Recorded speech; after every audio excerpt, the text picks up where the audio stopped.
Alright, nets are really hard to describe on a two-dimensional surface like the one I have here, but I'll do the best I can. The word net really is referring to a three-dimensional object that is sort of folded out or cut around and unfolded to make a two-dimensional surface. Now let's see if I can put that into better terms. Let's pretend for a second that I were to take a pair of scissors and I were to cut all the way around the outside edge of this figure, and then take what I have there and fold it along each of these interior lines, the ones I'm drawing a little dotted line along. Now the question is, could I make a complete solid with no open sides, no open tops or bottoms? Could I make a complete solid structure by doing that? And if you can, then this is what's called a net of a geometric shape that you may be familiar with. And most of the ones you see here, you're going to recognize if you try this out. Now, the best way to understand nets is to take a piece of paper, and if you're looking at this at home, take a piece of paper and draw that right there. Then cut around the outside edge, like I just said, and try to fold it along all these lines that are in the middle, and see if you end up making a structure of some type.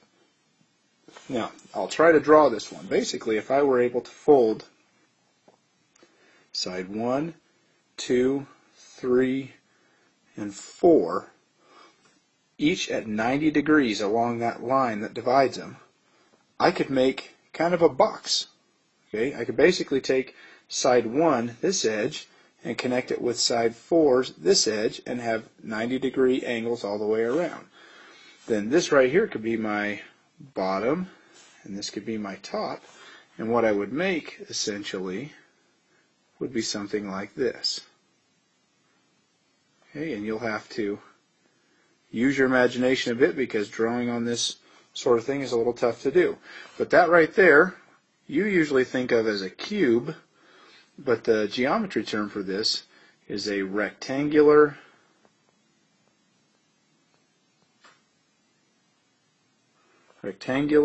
prism. Okay.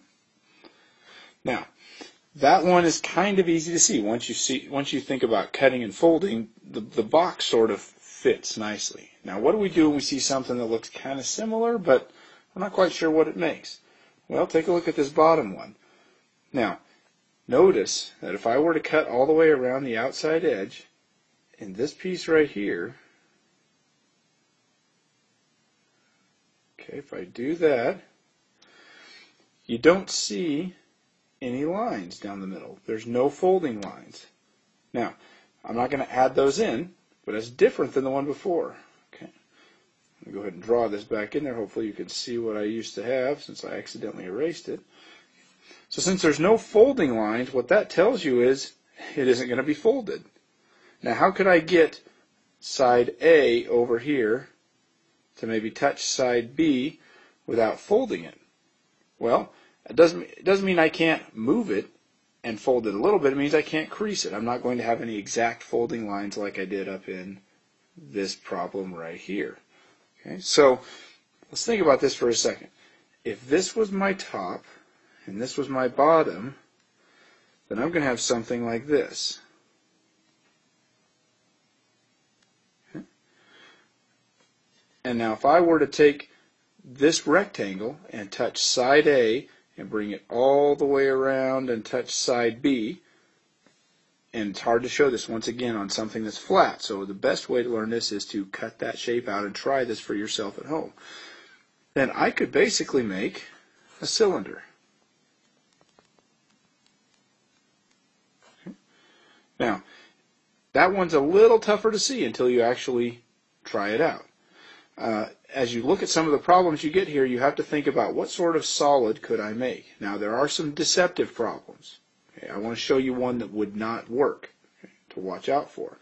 If you saw something like this, you're immediately going to think, oh, it's going to look kind of like that. But what if you had the top and the bottom up on the same side? Now, if I were to try that by folding in real life, I would end up with a whole bunch of closed sides like these right here. So everything's going to look the same, but then I would have basically two tops that overlapped each other, and the bottom down there would be wide open. So that wouldn't be a solid. We would not consider this to be a correct net of a rectangular prism. So there's just a couple ideas.